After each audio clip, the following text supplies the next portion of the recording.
Bienvenue à toi, j'espère vraiment que tu vas bien. Dans cette vidéo, on va parler d'un sujet qui revient tout le temps en consultation, peut-être même chez toi en ce moment. Tu te dis que tu n'as pas le temps de cuisiner, que ta vie professionnelle est déjà bien assez chargée et qu'entre les enfants, les réunions et les trajets, manger équilibré c'est presque mission impossible. Et pourtant, sur cette première image, tu vois un homme dans sa voiture avec un repas équilibré entre les mains. C'est exactement ce que je veux te montrer aujourd'hui. Je vais te raconter comment Antoine a réussi à perdre 14 kilos sans passer une seule minute derrière les fourneaux, simplement en changeant son organisation alimentaire. Tu vas voir que ce qu'il a fait, tu peux totalement l'adapter à ton propre quotidien, même si tu manges souvent sur le pouce, même si tu n'aimes pas cuisiner ou que tu penses ne pas avoir de temps. Reste bien avec moi jusqu'au bout, parce qu'à la fin, je te donnerai un petit exercice très simple à faire qui peut devenir le point de départ de ta propre transformation. Avant d'entrer dans l'histoire d'Antoine, je prends un instant pour me présenter, parce que c'est important que tu saches à qui tu confies un sujet aussi intime que ton alimentation. Je m'appelle Clara Morel. Je suis diététicienne nutritionniste depuis plus de 10 années, avec un master en nutrition et santé publique. J'ai eu la chance d'accompagner plusieurs milliers de personnes, des femmes et des hommes au rythme de vie très différents, mais avec toujours le même objectif, retrouver une relation plus sereine avec leur assiette et avec leur corps. Tu vois sur cette slide que l'on insiste sur deux choses, la science et la bienveillance. Cela veut dire que tout ce que je te propose s'appuie sur des données sérieuses, mais que jamais je ne t'invite à entrer dans un régime frustrant ou culpabilisant. Mon approche est anti-régime. Je préfère parler de rééquilibrage durable et d'habitudes qui s'installent dans ta vraie vie, avec tes contraintes, tes envies et tes moments de plaisir. C'est exactement cet état d'esprit que j'ai appliqué avec Antoine et que je veux partager avec toi aujourd'hui. Voyons maintenant l'erreur classique que font presque toutes les personnes qui veulent changer leur alimentation. Peut-être que tu t'y reconnaîtras. En consultation, j'entends souvent des phrases comme « Le problème, ce sont mes apéros du samedi soir » ou les gros repas du dimanche midi chez la famille. Autrement dit, on pointe du doigt les repas de fête, les sorties entre amis, les moments où l'on se détend. Sur cette slide, tu vois un calendrier qui rappelle que ces repas de week-end ne représentent que 2 petits repas sur les 28 de la semaine. Si tu manges 4 fois par jour avec un petit déjeuner, un déjeuner, une collation et un dîner. Le souci, c'est que quand tu attaques ces moments-là en premier, tu t'attaques à ce que j'appelle le sel de la vie, les instants de partage, de rire, de lâcher prise. Évidemment, si tout ton week-end est une immense orgie alimentaire, on en parlera.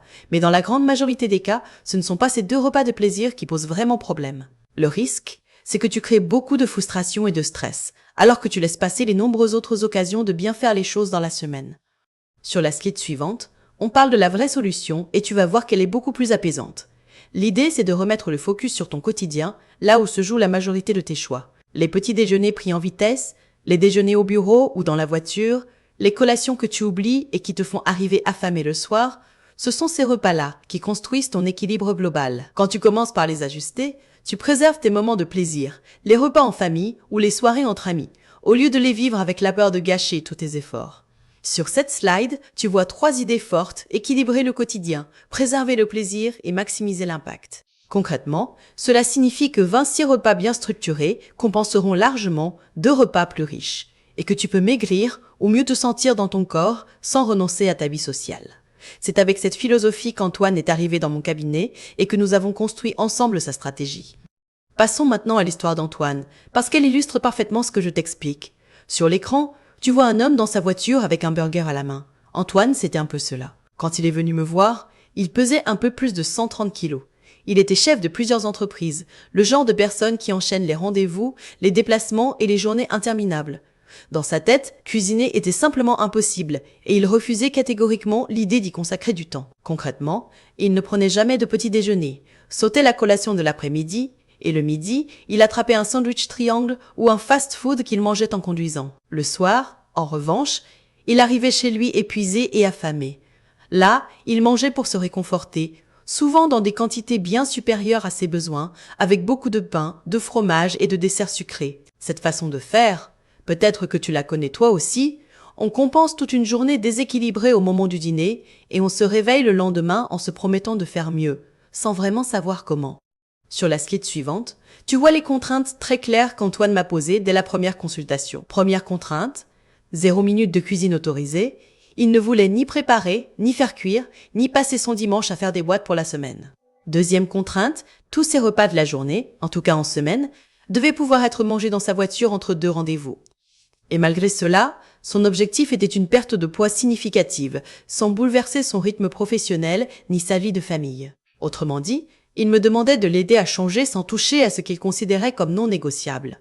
Si tu te reconnais un peu dans cette description, dis-toi bien que ce n'est pas un caprice. C'est simplement ta réalité du moment, et elle mérite d'être respectée. Mon rôle, ce n'est pas de te dire de tout arrêter, c'est de trouver avec toi ce qui est possible à l'intérieur de ces contraintes. Et le plus beau, c'est que malgré ces contraintes, les résultats ont été spectaculaires. Sur cette slide, tu vois 3 chiffres clés mis en avant. En à peine 3 mois, Antoine a perdu 14 kilos. Il n'a pas passé une seule minute réelle à cuisiner. Il a continué à manger ses repas en voiture, mais cette fois avec des choix réfléchis et structurés. Et surtout, nous sommes passés de 2 gros repas par jour à 4 moments alimentaires bien répartis, avec un petit déjeuner version collation, un déjeuner équilibré, une collation de l'après-midi et un dîner plus raisonnable. Ce qui est intéressant, c'est qu'au final, il mangeait plus souvent qu'avant, mais de manière plus adaptée à ses besoins. Son énergie a augmenté, ses fringales du soir ont diminué, et sur la balance, cela s'est traduit par cette perte de poids importante. Si je te montre cela, ce n'est pas pour te promettre une magie quelconque, c'est pour te prouver que l'organisation peut parfois remplacer des heures de cuisine. Pour comprendre comment on en est arrivé là, regarde maintenant cette slide qui présente ce que j'appelle la méthode révolutionnaire. Au lieu de lui donner des conseils vagues du type « il faudrait manger plus de légumes » ou « il faudrait limiter le fast-food », j'ai choisi une approche beaucoup plus concrète. Pendant la consultation, nous avons fait une véritable mise en situation. J'ai sorti des idées d'aliments, des exemples de produits que l'on peut trouver en supermarché, et nous avons construit ensemble des modèles de repas qui collaient exactement à sa façon de vivre. L'objectif n'était pas de lui imposer un menu figé, mais de créer une sorte de boîte à outils personnalisée, dans laquelle il pourrait piocher chaque jour sans réfléchir pendant des heures. Cette façon de faire transforme des principes théoriques comme protéines, fibres ou glucides complexes en solutions très pratiques, du style « j'ouvre tel bocal, j'ajoute tel aliment, et mon repas est équilibré ». Sur la slide suivante, tu vois l'exercice des 3 colonnes, et c'est vraiment le cœur du dispositif. Je t'invite d'ailleurs à l'imaginer pour toi, parce que tu pourras le refaire facilement. Avec Antoine, on a pris une feuille de papier et on a dessiné 3 grandes colonnes. Dans la première, il a noté une dizaine de sources de protéines qu'il aime manger et qui peuvent se consommer froides. Dans la deuxième, il a listé une dizaine de légumes qu'il apprécie vraiment. Là encore facile à manger cru ou simplement cuit et refroidi. Et refroidi. Dans la troisième, il a noté une dizaine de féculents ou de légumineuses qui se conservent bien et qu'il accepterait de manger froid, comme dans une salade composée. Une fois ces 3 listes remplies, je lui ai demandé de prendre son stylo et de tracer des traits pour relier une protéine, un légume et un féculent, de manière à imaginer des repas complets. En quelques minutes, il avait créé plus de 10 modèles de repas équilibrés, tous compatibles avec sa vie en voiture. Regardons de plus près la première colonne avec les protéines que tu vois affichées sur cette slide. AFA. Antoine a choisi des poissons en conserve, comme le thon, le maquereau ou les sardines, parce qu'ils sont riches en bons acides gras et se gardent facilement dans un placard ou un sac. Il a aussi noté les œufs durs, qu'il peut cuire une fois le week-end, ou faire préparer, et conserver ensuite au frais pour plusieurs jours. Nous avons ajouté quelques charcuteries de bonne qualité, comme du jambon ou de la viande des grisons, en faisant attention au sel et aux additifs, ainsi qu'une option végétale, le houmou, qui apporte des protéines et des fibres. L'idée n'était pas de lui faire manger des choses parfaites, mais des aliments simples, qu'il aime, faciles à ouvrir, à transporter et à croquer entre 2 rendez-vous. Tu peux déjà commencer à réfléchir aux protéines qui joueraient ce rôle pour toi. Sur la slide suivante, tu vois les légumes pratiques, ceux qui se glissent sans prise de tête dans un repas express. Antoine a choisi des légumes racines comme les betteraves cuites et les petites carottes, naturellement sucrées et rassasiants. Il a ajouté des légumes frais, très hydratants, comme le concombre ou les tomates cerises, qui apportent du croquant et de la fraîcheur sans préparation compliquée. Enfin, il a noté des légumes croquants comme les champignons de Paris ou les endives, qui offrent des textures différentes et évitent que tous ces repas se ressemblent. Ce qui compte ici, ce n'est pas de cocher une liste imposée, c'est de sélectionner des légumes que tu apprécies vraiment, que tu peux acheter déjà préparés ou très rapides à rincer et à découper pour que le geste de les ajouter à ton repas devienne automatique. Nous passons maintenant à la colonne des féculents froids que tu vois sur cette nouvelle slide. Avec Antoine, on a retenu des céréales complètes comme le riz ou les pâtes complètes, parce qu'elles rassasient plus longtemps et évitent les gros coups de barre de l'après-midi. On a ajouté des légumineuses en bocal, comme les pois chiches ou les lentilles, qui apportent des glucides, mais aussi des protéines et des fibres, tout en étant prêtes à l'emploi. Enfin, il a noté la semoule et le boulgour, parfait pour préparer un grand saladier en une fois, puis le répartir en plusieurs portions pour la semaine. Tous ces féculents ont un point commun. Ils peuvent être cuits à l'avance, refroidi, transporté facilement et mélangé en quelques secondes avec une protéine et des légumes. Tu n'as pas besoin d'être un cordon bleu, tu as seulement besoin de savoir ouvrir un bocal et assembler.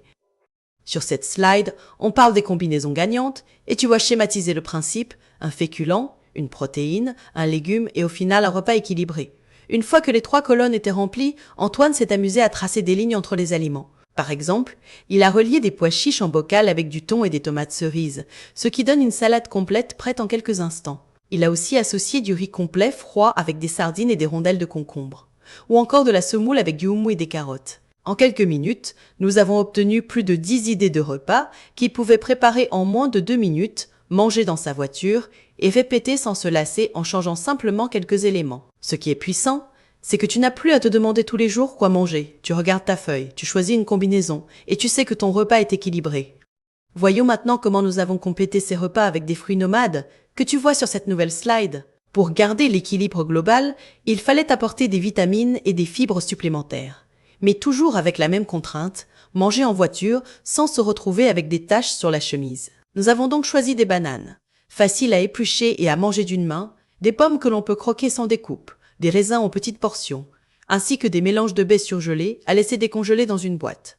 L'idée, c'est que tu puisses attraper un fruit rapidement, le manger entre 2 rendez-vous, sans avoir besoin de couteau ni d'assiette. Ce sont de petits gestes. Mais mis bout à bout, ils transforment ta journée alimentaire et limitent les envies de grignotage sucré plus tard. Mais sur la slide suivante, on s'intéresse aux autres repas de la journée d'Antoine, parce que le déjeuner ne suffisait pas. Son ancien petit déjeuner était inexistant. Nous l'avons donc transformé en une collation mobile, quelque chose qu'il pouvait manger en sortant d'un rendez-vous, comme un yaourt à boire riche en protéines, quelques fruits secs ou un fruit entier. De la même façon, la collation de l'après-midi a été pensée pour être compatible avec la conduite. Par exemple, une poignée d'oléagineux et un fruit. Pour le dîner, comme c'est sa femme qui cuisine le plus souvent, je lui ai transmis des idées de recettes simples, équilibrées et adaptées à toute la famille, de sorte qu'Antoine n'ait plus besoin de se resservir 3 fois pour se sentir rassasié. En répartissant mieux l'énergie sur la journée, il est arrivé le soir avec une faim normale, ce qui a changé énormément de choses sur son comportement alimentaire. Sur cette slide, tu vois l'impact que cette nouvelle organisation a eu sur sa satiété. Les fringales du soir ont diminué de façon spectaculaire.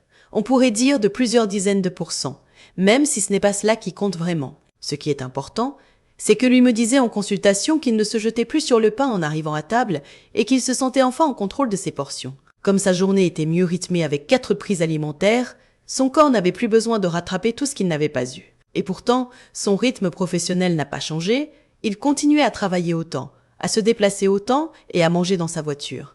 La seule chose qui avait évolué, c'était l'organisation, pas la durée passée en cuisine. C'est cela que je veux que tu retiennes. Tu peux avoir plus de confort alimentaire sans remettre en cause tout ton emploi du temps. Regardons maintenant la slide qui présente les 3 piliers de l'organisation alimentaire, parce que ce ne sont pas des astuces magiques réservées à Antoine.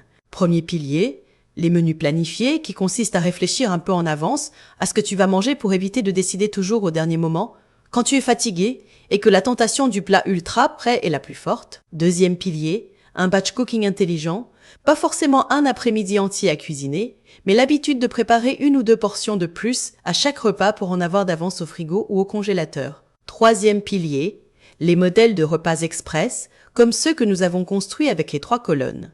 Ces 3 stratégies peuvent se combiner ou se choisir selon ton tempérament. L'essentiel, c'est de comprendre que la priorité pour manger équilibré n'est pas la motivation du lundi matin, c'est l'organisation qui fait que tes bonnes intentions tiennent dans la durée. Sur la slide suivante, je te montre quelques modèles express que tu peux utiliser chez toi, même si tu n'as pas le profil d'Antoine. Le premier modèle, c'est l'omelette variée. Tu bats des œufs, tu ajoutes ce que tu as sous la main, quelques champignons, des dés de courgettes ou des morceaux de tomates avec un peu de feta, et tu obtiens un repas complet en quelques minutes. Le deuxième modèle, c'est la salade complète. Tu peux imaginer un bol avec des tomates cerises, de la feta, des pois chiches et du thon, ou toute autre combinaison en gardant l'idée d'une protéine, d'un légume et d'un féculent. Le troisième modèle, ce sont les ragoûts réconfortants façon faitout, où tu mets dans une seule casserole une protéine, des légumes et un féculent, tu laisses mijoter et tu as plusieurs portions prêtes. Ce qui est important, ce n'est pas la recette exacte, c'est le principe que tu peux décliner à l'infini selon la saison et tes envies. Sur cette slide, on parle de l'art des associations et je partage avec toi une petite anecdote. Lors d'une conférence, j'ai demandé au public de trouver une combinaison protéines, fécules et légumes qui serait vraiment immangeable. Nous avons cherché pendant de longues minutes, et ce n'était pas si simple. Cela montre que, dans la plupart des cas, ce sont surtout les épices, les herbes, la sauce et le mode de cuisson qui créent l'harmonie d'un plat, plus que le trio de base. La seule combinaison vraiment douteuse que nous avions trouvée, c'était haricots rouges, betteraves et magrets de canard. Et encore, quelqu'un dans la salle était prêt à essayer. Si je te raconte cela, c'est pour t'enlever la peur de mal faire. Quand tu joues avec tes 3 colonnes, ne te bloque pas en te disant que tu vas créer quelque chose d'étrange. Fais confiance à ton goût, ajoute quelques aromates, et dans l'immense majorité des cas, ce sera tout à fait bon. Nous arrivons presque à la fin, et sur cette slide, je te propose ton plan d'action. Tu peux déjà imaginer la feuille avec tes 3 colonnes, protéines, légumes et féculents que tu aimes vraiment. Prends un moment pour les lister, sans te censurer, en pensant à ce qui est simple pour toi, à ce que tu trouves facilement dans ton magasin habituel et à ce que tu peux transporter. Ensuite, amuse-toi à tracer des lignes entre ces colonnes pour créer tes propres modèles de repas. Tu peux décider d'en tester 2 ou 3 cette semaine, sans pression, juste pour voir comment tu te sens après.